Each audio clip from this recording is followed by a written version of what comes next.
There is a particular kind of lake town silence that settles in early September, after the last of the summer people have gone, and the water has stopped being a destination and gone back to being just water.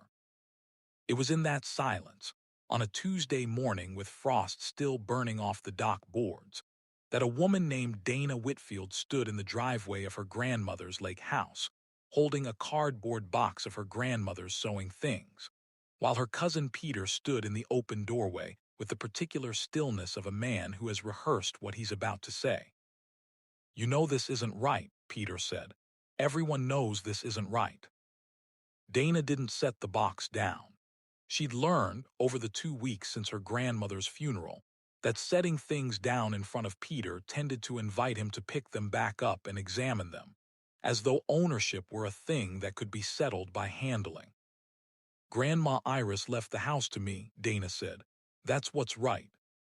"She left you the house because you visited more," Peter said. "That's not the same as deserving it. I have 3 kids, Dana. I have a mortgage on a place half this size. You have what? A rented condo and a dog."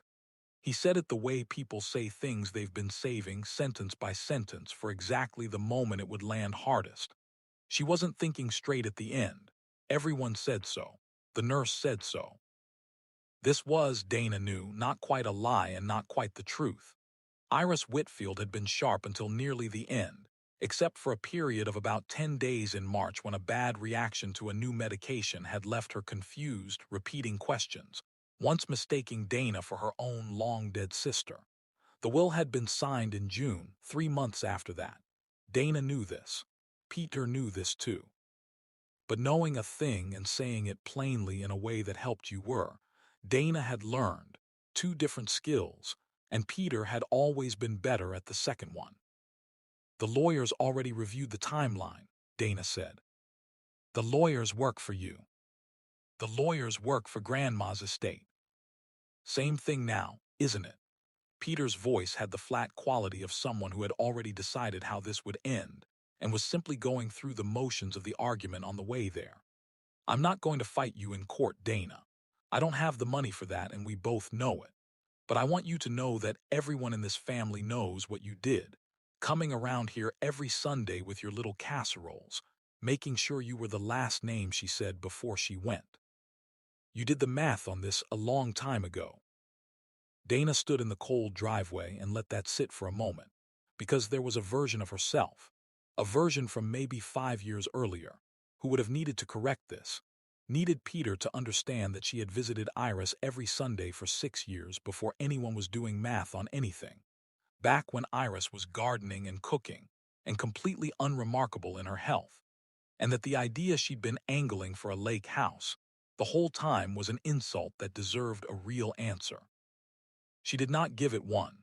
She had learned, mostly from Iris herself, that certain kinds of accusations were not actually questions, and answering them only handed the asker something to argue with. "I'll have the rest of Grandma's things out by Friday," she said instead. "You're welcome to come get anything you want from the garage before then. The tools were always more yours than mine anyway." Peter looked at her for a long moment, clearly having expected either an apology or a fight, and getting neither. "Keep the tools," he said, and went inside and shut the door harder than the weather required. Dana Whitfield was 36 years old. She had grown up 30 minutes from the lake house in a family that had, over 2 generations, developed a complicated relationship with money. Not poor, exactly, but perpetually anxious about being poor, in the way of families who had once had more, and had spent 30 years managing the story of the decline rather than actually stopping it. Her grandmother Iris had been the exception. Iris had married into some money, been widowed young, and had spent the following 4 decades quietly and privately doing something none of her children had ever fully understood or asked about, which was investing, carefully and without fanfare, in a handful of properties around the lake that had, over the years the town rediscovered itself as a destination, become worth considerably more than anyone in the family had ever guessed. Dana had not known this either, not fully, until the will was read. The lake house itself, The one Peter now stood inside of, the modest three-bedroom cottage where Iris had spent every summer since 1974, was, by any reasonable estimate, the smallest and least valuable thing Iris had owned. It was sentimental, structurally sound but unremarkable, and it was the one thing every family member had been quietly circling for 2 years, ever since Iris's diagnosis, on the correct assumption that it would go to whichever grandchild had shown up most consistently. What none of them had circled, because none of them had known to, was the boathouse a half-mile down the shore road, a converted 1920 structure Iris had bought in 1991 under a name that wasn't her own. A small holding company Dana had only discovered existed while going through the estate paperwork with the lawyer 3 weeks earlier, and had spent the following 30 years slowly restoring, room by room, into something that was no longer really a boathouse at all. Dana had known about it vaguely, the way you know about a thing your grandmother mentions once and never brings up again. She had assumed, when she'd assumed anything, that it was a rental property, one of the several Iris owned along the shore and quietly managed through a local agency. She had not known that the will named her, specifically and only her, as its sole inheritor, along with a handwritten note, tucked into the folder the lawyer had given her, in Iris's careful, slanted handwriting. You were the only one who ever asked me what I actually did all day, instead of assuming you already knew. This is yours. Go see it before you decide anything about anyone else. Dana had not gone to see it yet. She had been too occupied for 2 weeks with the funeral with the lake house, with Peter's increasingly pointed phone calls about fairness and what Mom would have wanted, none of which had ever once mentioned the boathouse, because none of them knew it was worth mentioning. She drove there that afternoon, after Peter's door slam, more out of a need to be somewhere quiet than any real curiosity. The boathouse sat at the end of a gravel spur, half hidden by cedar trees that had grown up considerably since whatever photograph Dana was vaguely picturing in her memory. It did not look, from the road, like much. It looked up close like something else entirely. The old boat bay converted decades ago into a soaring, timber-framed living space, floor-to-ceiling windows facing the water, a wide stone fireplace, a wraparound deck built low and close to the shoreline the way older lake architecture used to be, before people started building for view instead of proximity. The property manager, a woman named Coral who'd apparently worked for Iris for 11 years and had been managing the place without ever meeting most of the family, let Dana in with the particular gentleness of someone who had clearly been told this day was coming. She redid the kitchen 4 years ago, Coral said, walking Dana through. Said she wanted it ready. I didn't understand ready for what at the time. Dana stood in the main room, the lake going gray and gold in the late afternoon light through windows that ran the length of the far wall, and understood, for the first time, the specific shape of what her grandmother had actually done, not simply own property, but built, deliberately and without telling anyone, a second inheritance entirely outside the reach of the argument that was currently happening in a driveway a half-mile away.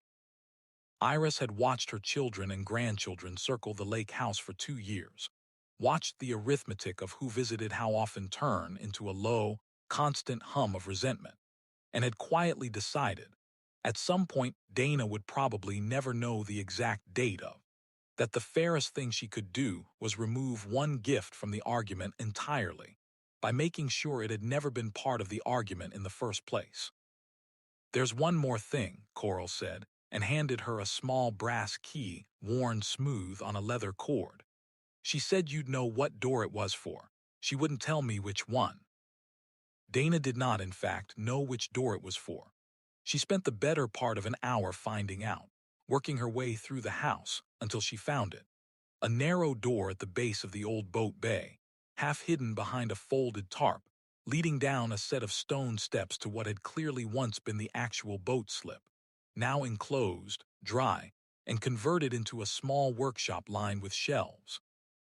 On the shelves, dozens of small wooden boats, hand-carved, unfinished, and finished in various stages, spanning what looked like decades of work. And on the wall above the workbench in Iris's handwriting again, taped up and slightly yellowed with age.